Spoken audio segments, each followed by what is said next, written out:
Баршаңызға сәлем достар, менің каналыма қош келдіңіздер. Бүгін сіздермен аджика жасайтын боламыз.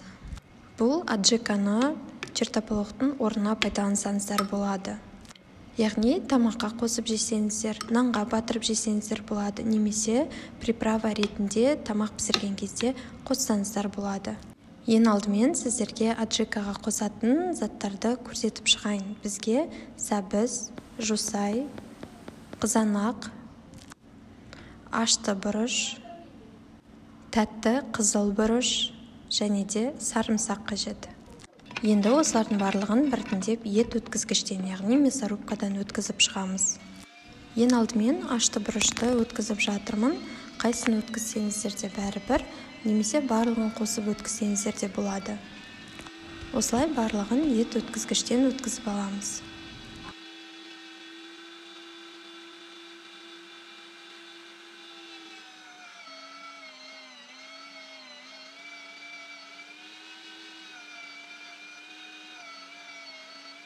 Бізге өткізгендердің барлығын салу үшін үлкен кастрюля қажет.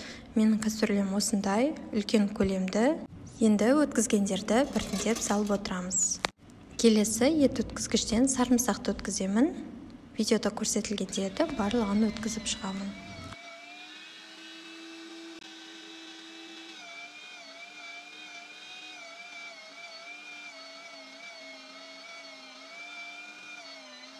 Енді сарымсағымызды өткізіп болғаннан кейін жаңағы кастрюльдің ішіне саламыз.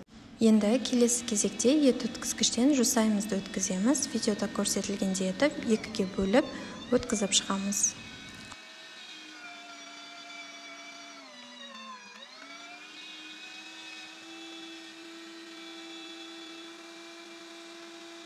Келесі ет өткізгіштен сәбізімізді өткіземіз.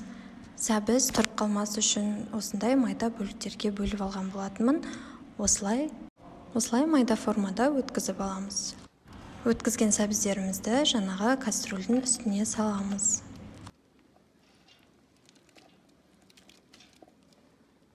Енді қызанақтарымызды ет өткізгіштен өткізіп шығамыз.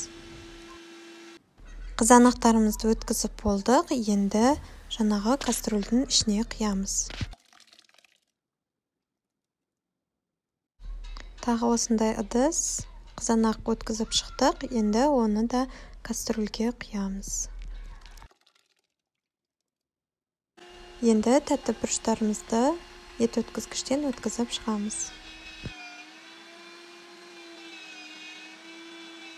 Өткізіп болғаннан кейін кастрюльдің ішіне құямыз. Аджикаға қосатын қоспалардың барлығын ет өткізгіштен өткізіп шықтық. Енді оның үстіне 5 ас қасық тұз қосамыз.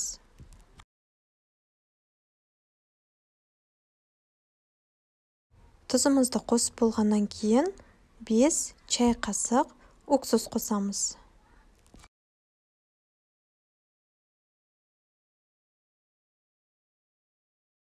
Енді барлығын жақсылап біркелкі етіп араластырып шығамыз. Осы аджикаға қандай мөлшерде қандай зат қосу қажет, соның барлығын видеоның астына описанияға жазып кететін боламын.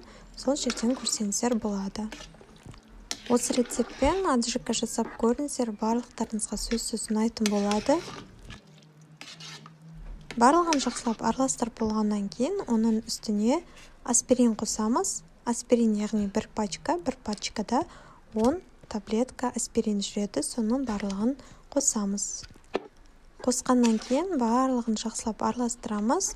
Міне біздің аджикамыз дайын болды. Осы рецепт бойынша жасап көріңіздер, және де осы видео ұнаса, осы видеоға лайк басып, менің каналыма тіркелуді ұмытпаңыздар.